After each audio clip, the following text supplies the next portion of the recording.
Hello, hello, hello. Hello, everyone. How is everyone doing today?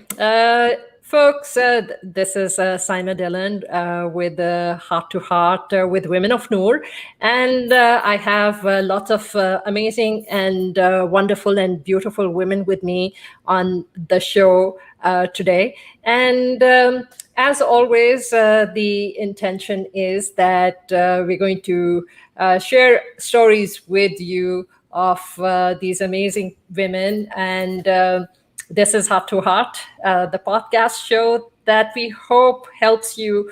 And just like it helps us bring that courageous person that is within all of us and who wants to be inspired by listening to stories of ordinary people doing extraordinary things. I'm Simon Dillon, your host. Thank you so much for taking the time out of your day to be here with my co-host Kalpana, and we have Nida and our beautiful guest Neetu Rishi, who is going to be sharing her beautiful journey and her all the trials that she went through and how her life changed. And I think life changes for the better when we go through all our trials and tribulations. So, Kalpana, I'm going to hand over the screen to you, and I am going to let you tell us about you.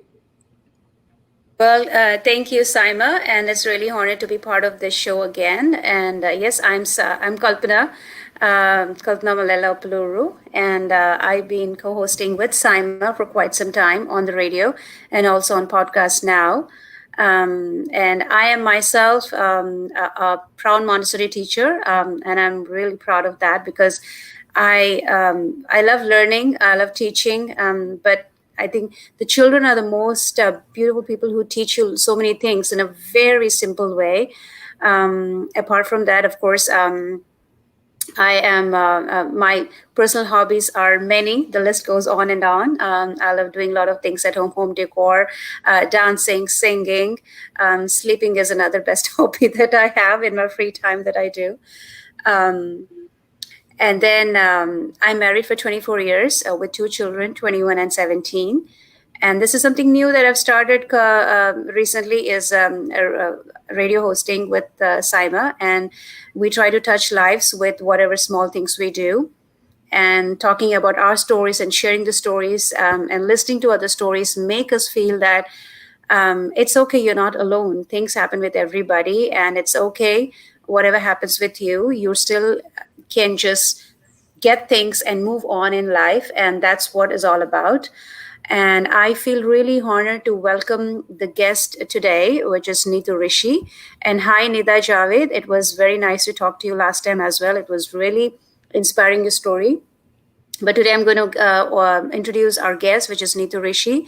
And she's an entrepreneur, author. Well, she's actually a passionpreneur author, a motivational speaker. And Neetu Rishi is also a CEO and the founder of Success Door, director, youth education for Dale Carnegie programs, a published author, and a startup mentor for youth. It's really wonderful to bring you to this panel today. And here I give this the podium to you to just say about yourself more. Thank you so much, Kalpana. That was really wonderful of you saying those words for me. And thank you, Saima, for having me. I have always cherished listening to your podcast because it is not only inspiring, but it is so engaging that I always listen it till the end. So past few podcasts I've listened. So you're doing a great job. Nida, it's great to see you. About me, yes, I call myself a startup mentor because I help kids through my organization, which is the Success Store. But to introduce myself, I think I'm an amalgamation of three personalities. The first, we all have that personal family where I live with my husband and my kids. My son is 21 and my daughter is 19. So we live like four friends at home. So that's the best part of the life. Secondly, professionally, I take each step every day. So I have a small organization by the name The Success Store, where I help kids on entrepreneurship, public speaking, and helping them to become published authors and covering the life skills. Besides that, I'm a published author. I recently published my second book on 5th September, a tribute to Teachers' Day. And besides that, I do have a little glamorous side where I'm a pageant coach. I do some modeling as well. But the last part is the most important, which I connect with Kalpana, because I do have those hobbies. One is similar with you, but it's not sleeping, it's taking that power naps. My office is very close to my bedroom, so my husband always says, oh, that's so close. Whenever you're tired, I see you always taking a nap. So I love that power naps. But besides that, I love traveling and connecting, talking to people, listening their stories and getting inspired. So I guess that's about me. Well, that's so wonderful. Thank you for your kind words, Neetu. When I started Women of Noor, it was very important for me. We do tend to cling to our own, and we do tend to want to focus on doing things which are which in our comfort zone. And I think it was very important. Even I myself, I came here as a student, but regardless, I used to still hang out with my people from my own community or Indian people, but it was primarily Pakistani people. And I felt that we were so lacking in we are living in a different country, but we are so lacking in diversity and inclusion. And I felt that that was very severely missing. I felt that we just were not giving other people a chance to see who that we are actually so similar that then we are different. I And hear that. Yes. I mean, when I moved to US, it was in 2016. The first thing was looking out for people who has the same skin color. And now I realize, oh my God, I was so wrong. It's so, we should not be confined in that shell. So very well said.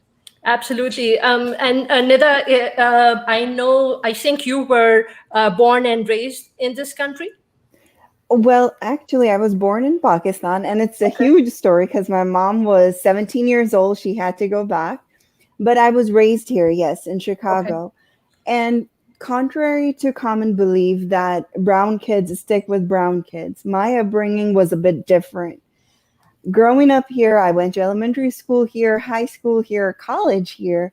My group and my friend dynamics were always very diverse. It wasn't till later in life that I was introduced to what a Desi culture looks like.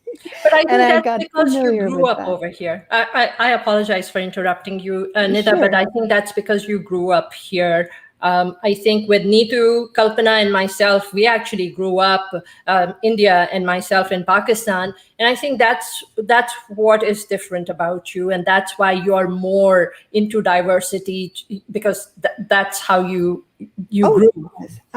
I agree with that 100% because see, when I got introduced to Desi culture per se, and I got to know what the traditions are and the colors are and the clothing are, I was familiar with it, Mhm. but my family did not really impose culture on me. So Okay. that was also something that I lived day by day, and I was enjoying life as I was growing up.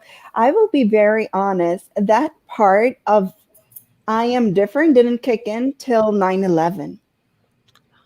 That's when I realized, okay, you know what, there is something different about me, because then the whole racial slurs and everything else was changing. But prior to that, it was, for me, diversity was culture. I have visited Pakistan a few times, and I remember saying it to my cousin, where do you have people who look different, because everyone looks like me here.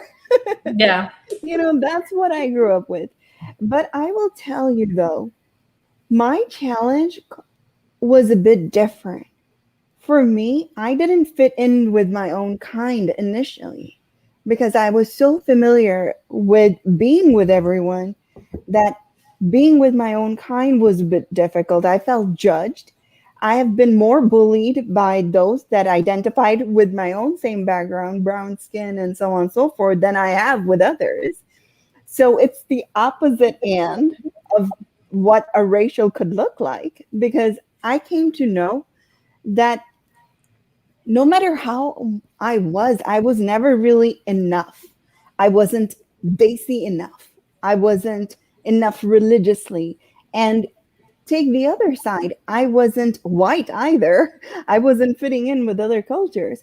So for a child who's growing up like I am, it's trying to identify exactly, why am I being judged for how I look or who I am or what my beliefs are and so on and so forth. So the kids nowadays, though, those that are growing up, when I work with children, I'm saying they're kids like me because I relate to those challenges, Yes. especially they're coming from parents who are bringing them from back home. Most of them do not have a lot to do with that decision. They weren't even asked where they were moving to. And they're getting accustomed to and getting familiar with the new culture. But then to find that space, where do I belong? Because everyone like me is judging me. Everyone who's different from me is judging me. Where do I fit in? So that challenge was definitely present. So Neetu, do you feel because you came here in 2016, did your kids experience some of that, or they were at that age where they were just comfortable and they just blended in? I think there were both pros and cons because both of them were ready to go to the high school. Yeah. My son was an extrovert. I think it depends on a child's personality as well. He was an extrovert. He's a very short-heighted, but in India, when he was bullied, he accepted it. He was very confident. So he got adjusted within a month. But my daughter, being an introvert, she literally used to cry before going to school. And I want to go back to India. I want to go back to India. And then when we connected with people, they were telling us, oh, it's not a right age to, this was not a right time for you to come here because this is an age which is sensitive. They need to have their own niche. They need to have their own friends. And then moreover, telling me that, do you think at this age you will adjust to a new environment, new culture? I said, it's okay. This age is just a number. We have to accept it. It was for the betterment of my kids. We got an opportunity, so we moved here. What's amazing is how people feel that they are in that their opinions, because that's what they are, our opinions, that their opinions are, so they feel that their opinion is the right opinion, and that they're in that perfect place to give their opinion, Right. impose it on everyone. But then because I have been working with kids, my kids are my guinea pigs. I experiment all the things on them. So eventually I helped my daughter, and now she's so outward, she's so confident. And I knew that this country is a place where we can live our American dream, right? A place of dreams. Absolutely. It is. It worked out well, but yes, it has to come from inside, that we have to accept all the criticism. But I would again thank, there were so many people in Dallas like yourself who supported me, helped me, because I'm here, right? And I speaking about diversity, I was, yes, go ahead, Nida. Just go ahead. No, go ahead, Kalpana. Sorry. Yeah. Why don't you go ahead first? Yeah. Well, speaking about the diversity that you were talking about, I have, if I see myself back, my dad was in army, and every 3 years we get the postings to different states in India. So we traveled across the India, every state. So every state that we move in, it was the same thing for us as well. Being in a school, it was a different language and a different culture. And then everybody, of course, in central schools, we all speak the same Hindi and English. But regardless of that, it was hard for us to, as well as a children, for us, it took us a while to get adjusted to the new environment. But I think, having said that, because we went through that from very childhood, so once I came to United States, coincidentally, it didn't take me much time to adjust here, probably because I still find my Desi group already being in the apartment, and we were in Chicago as well. And so there were a big, huge community there, and we got adjusted very well. And I think personally, me again, everybody's different. Like you said, that it depends on the personality as well. And I mingle very easily compared to my siblings. It takes a while. So, but I think how you just raised from the very childhood makes a big difference. How you mingle with people, how you adjust with the new environment, and how this diversity goes in. But I think people still judge you because they see your DNA inside. They don't see what's outside, right? So it's an easy cake for them judging others. I think sometimes invariably we also judge others. But now that I'm learning in the process, and I think it takes me a time to, I just listen with an empathy and say, okay, they went through certain things. It's okay. I've learned to say everything. Okay, it's okay. It's okay. It's okay. I But think diversity. it's really important to mindfully tell yourself that it's okay to listen to the other person's point of view. Right. That it's okay to have multiple point of views, and it doesn't necessarily mean that one is right, one is wrong.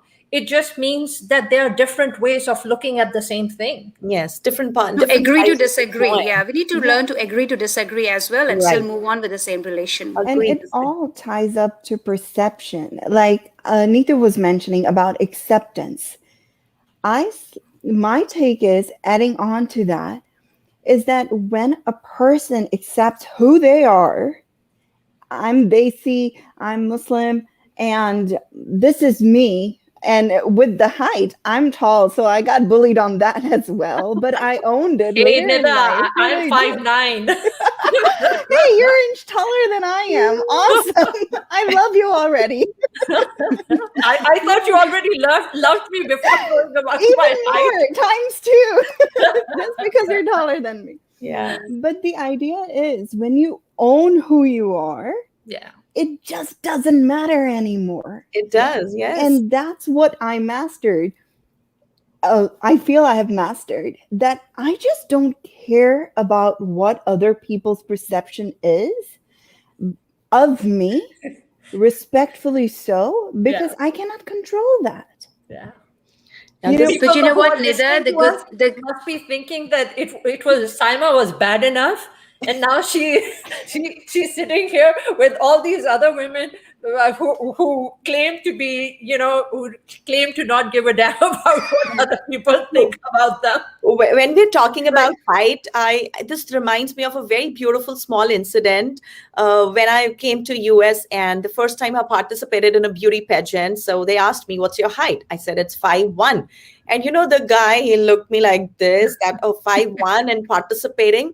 And then when I became a pageant coach for the same pageant after 3 years, I posted a small article where I said my height is 5'1", but my attitude is 6'1". Whoa. And then Sorry. and then the people, they appreciate it so much. So we have to believe that we are the best before we want the world to believe on us. Of I think, course. But you know what? That doesn't come right away, Neetu. And that's No, it very doesn't good to come. have that ingrained in yourself. But I think we still have to go through some wear and tear in we between. have to. Yeah. We Some have to. learn it, and some still go through that struggle. I did no it. matter Yeah. what. And that's I had life. to. And on that note, That's life. hey guys, can we quickly pause and sing happy birthday for Kalpana?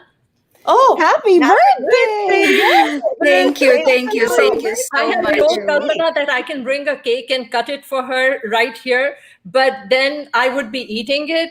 And, I've just been doing a lot of crappy eating over the past several months. And so I I do could too, not all the afford to time. bring that cake because I would have finished that whole damn chocolate cake that I No, would the have thought bought matters for a lot, Kalpana. Saima. Thank you so much. So And let's sing for what I love Kalpana. is 1, 2, 3.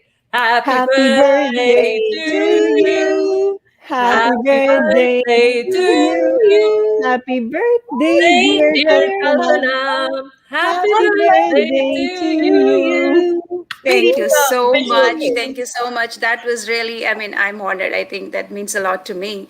Of course, of Yeah, course. yeah. Kalpana, before we resume with our subject, tell us what is that one thing that makes you so proud of you? Wow. It's a very nice question that you asked. The thing that makes me proud is, Kalpana like I is said, getting ready for Miss India's question, the third question. tell me, do I have a crown? No, you sang happy birthday for me. Now the Kalpana, I'll next get comes you is a a crown. crown. we all have that invisible crown. Right. Well, recently I'm realizing that when people say that they want to just talk to me, and they know that it's going to confide with me and it's going to stay with me. So I think I'm realizing lately that I listen with empathy, and that's something I'm really proud of. Do I hear the resound or it's just me? No, you're fine. Okay, no good. Yeah. So I just, like I said in the beginning, that I just mingle very easily with the people, and I do listen with empathy. And but again, having said that, I do forget people. But then again, it happens sometimes that I can forget things, but I don't want to talk to them again. It's like it happens with me, and which I feel that it's okay if there's somebody has really deeply have hurt me so much. I just keep the distance from them, and but I still let it's okay. That doesn't bother me much. But above all, I would say I do listen with empathy, and I'm easy to mingle with anybody, and that makes me really proud of myself. And so you should be. And so, Kalpana, we're giving you 3 wishes. What will your 3 wishes be? Ooh, wow. You should have It's the told me moment. first, I should have.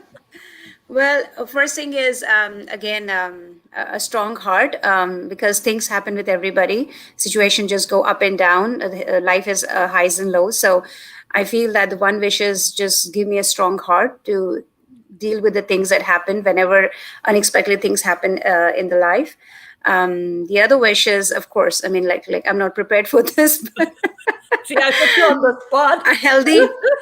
a healthy family, I just love to be around people all the time, and I just want to pray God that just give me that thing that I'm always around people all the time. I don't like to be lonely. So that's my Kalpana, third that wish. was the genie asking you for 3 wishes. I Yeah. understand that you might not want to wear put it on that hardcore wish life. So I always ask the God as well whenever I'm sitting in front of, just give me the strength to deal with the things, and then keep my family healthy, and then make me the same thing whatever I am, mingle with people, and because I love to be around people all the time, and so these are the 3 wishes that I always would love to have. Yeah. Okay, well, you know what? Your 3 wishes have been granted, and they're going to Thank come you, true Jeannie. for Thank you. you, Jeannie. Manifest. Manifest, exactly. Yes, That's yes. what I'm doing for you, Kalpana. I'm putting it I in have your 3 head that genies they're here, going 3 beautiful genies who are actually blessing me. So blessing is the most powerful thing that anybody can have. Yeah. Well, we are sending all those positive vibes to you. And I'm Woo! grabbing it. I'm grabbing it. Thank you, ladies, so much. Thank you. You're most welcome, Kalpana. And so, coming back to our guest of the evening, so Neetu, what makes you proud of you? I think what makes me proud, if I go back to my journey 10 years ago, I was a person who did not want to live. I was a person who always thought that, why am I alive? I mean, I didn't love my color, my height, myself, anything that I had. I was always blessed with a beautiful family. I got married to a lovely, supportive family. But even though, I don't know, I was always looking for the grass, the greener grass on the other end, right? That means whatever I had, I was never happy. And I used to cry a lot. But then I had that 360-degree revolution in my life where I changed myself. How But did the now, revolution happen? Something much must have triggered yes, in your life. yes, it triggered. So this is a very small thing, but again, I remember when I was born, and especially in India, people tell that, as soon as a daughter is born, they came and they told my parents, congratulations, but it would have been better if you had son, right? And then I got another sister, so we both are sisters. So my parents had always heard from the community, having a son is more important than girls. My dad always wanted, especially me, he brought me up in the form of a son. He taught me everything, and he wanted me to make them feel proud so that the world stops saying that, oh, she's a girl. Because So it's you, right? Just like yes, uh, yes. you were just But talking. then the life was going smoothly as a normal, ordinary girl. And then I got married very early at the age of 21. I completed my studies after that. And I was just doing a normal job. I gave birth to my kids. But then again, as I said, I was not satisfied. So I developed migraine. So, and it was so severe that in a day, I used to get that attacks 10 times a day, wherein I used to, pull my hair, and my mother-in-law used to, press my head that please, please. And she used to give me milk. She took care of me. But then one day I heard the doctor telling my husband that she does a lot of overthinking. I don't know what is bothering her, but if she keeps on doing that, the medicines are not going to impact, and that will impact her brain and health. And that day, I don't know what happened to me. I said to myself, when will I make my parents feel proud?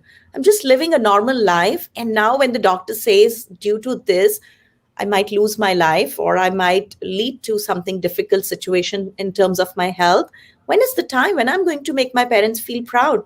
And then I searched on Google, just that internet was very new at that time, how to stop worrying. That was the line I wrote. And a book popped up, How to Stop Worrying and Start Living by Dale Carnegie. I got that book, I read it, it changed my life. And that was the day I fell in love with books. And now I'm so proud. Now, coming back to your question, what I'm proud of is that yes, today when I give a call to my parents, and my dad is a kind of a limelight person. So he'll go out and tell, my daughter published a book, my daughter started a company, my daughter was invited there. So that makes me feel so proud when my mom tells me, your dad keeps telling the whole society about your accolades. I think that is one thing which makes me so happy every day. Finally. So on your thing, I'll share something. A few years back, my father was here and at my brother's house, and I went to see him. And here is Dallas, by the way, wherever people are tuning in from. We are all in Dallas, and so I just went out walking with my dad, and he walks a lot. And this Sardarji was, there, and my dad started talking to him, and then my dad did an introduction, and he introduced, and I'm my dad's very spoiled daughter, but of course, so when my dad introduced me to this guy, my dad said, this is my daughter, and she works hard like a man. For a second, I was taken back because, that feminist in me, but I knew what my dad was actually saying. And I was like, okay, that's my dad's perception of me and how he looks at me and how he feels that this person who, he raised the way he raised. And, he was like, when I wanted to come to the US, and he was like, you want to go to the US to study, but you don't even like to study. And I came. So it's just from that mindset, and now feeling, that was his pride, him showing. So I think, sometimes it's just our parents, how they. That is so nice. And let me add a little humor to this. Sometimes this becomes problematic. So when I go to India, I'm sure when you go to your home country, so when you go somewhere, so I went there for shopping, and I was buying something, and my dad, do you know where has she come from? I said, please, Dad, stop. He increased the price to 3 times. I was trying to speak in my native language so that they don't get to know. And my dad is saying, do you know where does she live? And, she's a published author, and this is. So sometimes I think that it's your parents' pride for it is. It is. For their Well, we are 5 sisters, Neetu. We are 5 sisters. And like I said, my dad was in army, so he never... he raised us like, he made us strong. He let us go and do things. He never said that, okay, because you're girls, you have to stay in the house. No, we will always know that how to go and do things on our own. I think that also helped me. It helps. To adjust to the new environment pretty quickly. But I'm really proud of the way. And if I have the 4th wish, if for anything, I think I would still want my next life. I still want to be a girl. Yeah, I'm really proud of power and being the group, right? And as much as we talk about men, if we really think about it, for almost every girl who has become somebody, it's her dad who stood behind her. Even if her mom was not there 100% supporting, her dad was. Yeah. And the fact that some dads do end up saying, you're like my beta, or she's working like a man. It's because he Yeah. knows that It's their pride. she is standing against the norm. Yes. Wonderful And said. Wonderful. and Yeah. they're the most proud. So yay, men who support women, especially And their Absolutely. we are not daughters. against men, because there are men out there who are really supportive, Exactly. empathetic, and they are very good. But of course, the patriarchy exists. We can deny that, and Yeah, of course. but of course, as you said, that there's always a strong bone. The backbone is Mhm. supportive. Whoever the family does is, that's very important too. It is, yeah. I always feel that, I mean, I have no.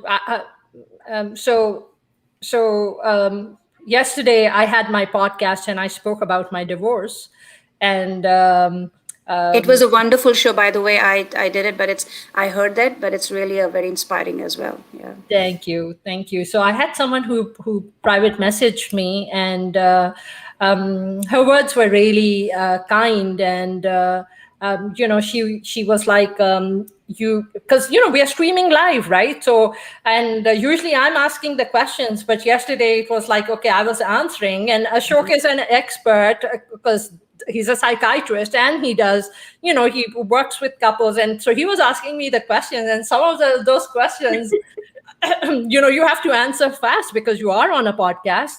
And so she was like,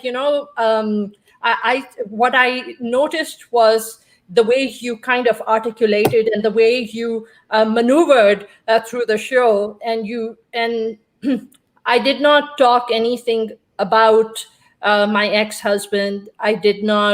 Um, I did not put him down. My intention was not to put him down. He is who he is. I am who I am. Life, whatever journey we had together, and then it's okay, for that shelf life to have ended. But we're always going to be part of each other's life. But what I'm trying to say is that it's never my intention to put anyone down, and we generally don't on our shows either. As empowered, as strong of a woman as I am, but I do strongly believe that in this life, others will only do to you what you allow others to do, Absolutely. because at the end of the day, you always have a choice. But if you decide to stay in that space, and our stories and our women empowerment is not even about not staying with your spouses or leaving the marriage. It's not. It is about being true to yourself and living your best life, being happy in the space that life has given you. This world that we are in, just making the most of our life, and not just staying in relationships, not just living in those huge houses. If you're not happy, you have to seek happiness in life. That should be the Right. core purpose of your existence. I'll Exactly. just add a little bit more. Because a lot of people wait. Yeah. Sorry, I was just Sorry, going to interrupt. finish it off. Just adding on to what Saima is saying, and it's such beautifully said and articulated. You can have a way with words. I just want to add that happiness or sadness, any emotion will end, but the contentment, regardless of what happens, the experience in life, you continue to be at ease and you deal with it in being your best. That's I think that's where the finish line is. Regardless of the experience, you are whole throughout it all without the voids. And that contentment at the end of it all is the achievement of any individual, really. And we are all on that journey Yeah, to our finish line. absolutely. You And know there what? are A lot of different roads. Sorry, Yeah. Kalpana, go ahead.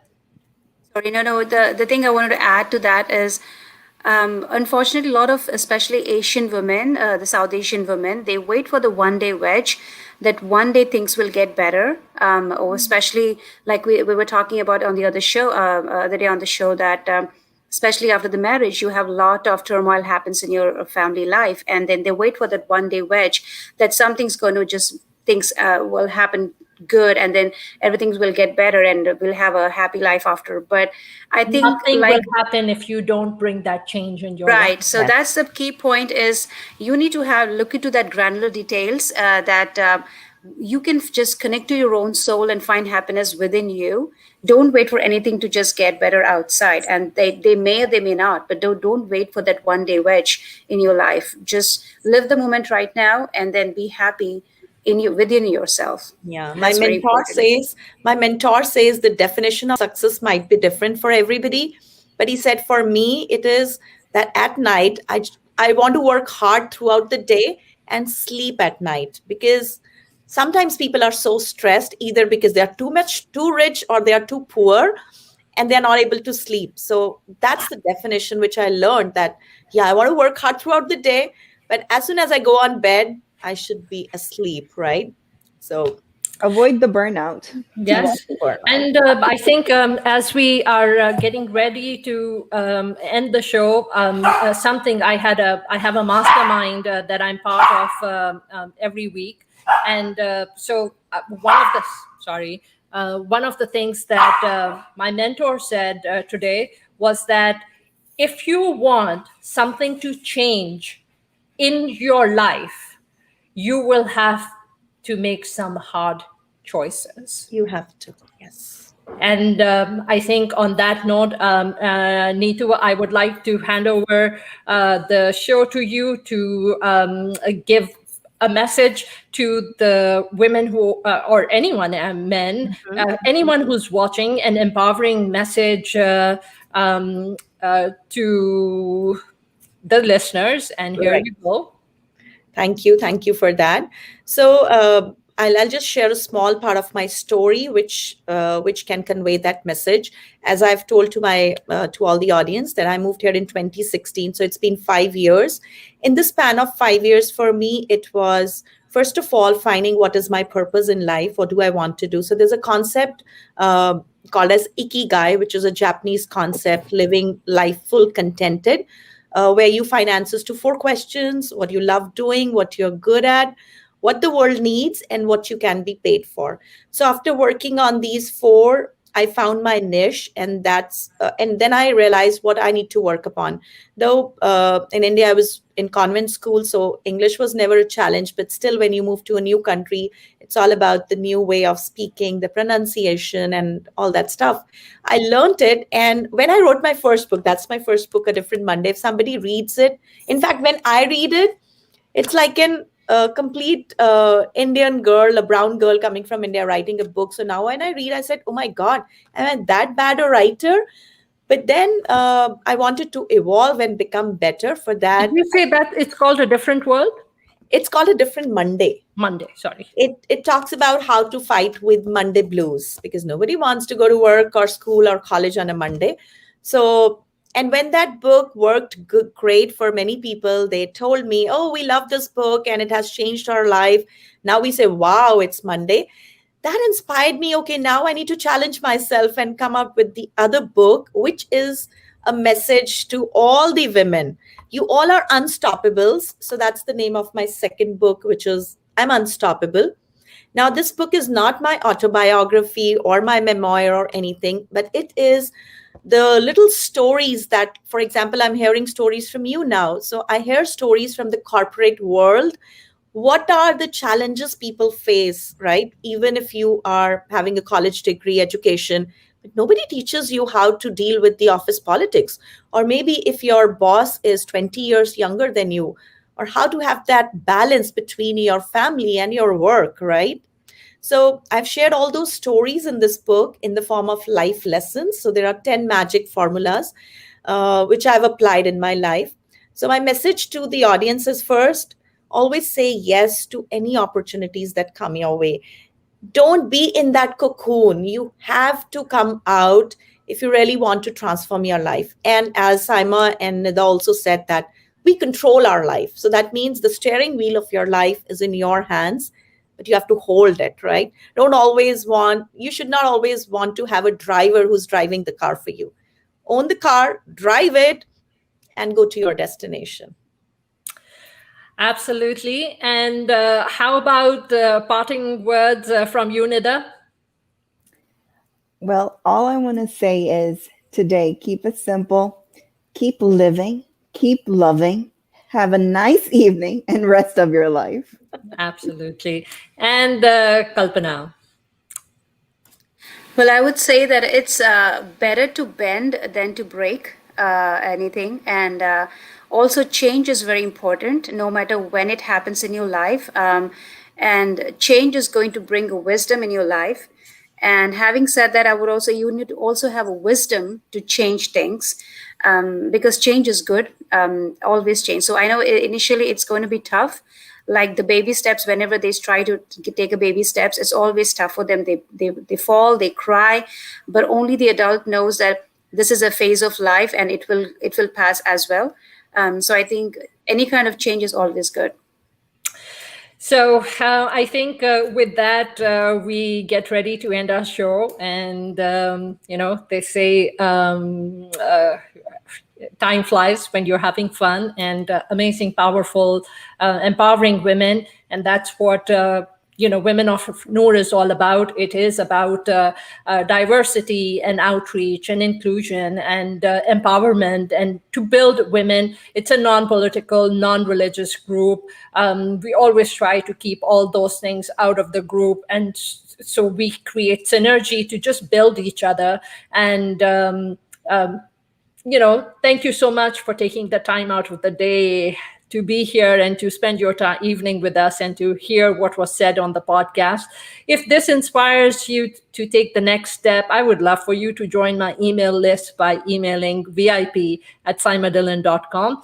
And of course, if you feel that something we are sharing, come join our group. It's called Women of NOOR on Facebook. And be a part of our group and help us build, help us do great things in the group. I'm always ready to share anyone's story. If anyone wants to come on and share your story, just message us. And with that, we will end our show and hope everyone has an amazing evening. Oh, wonderful.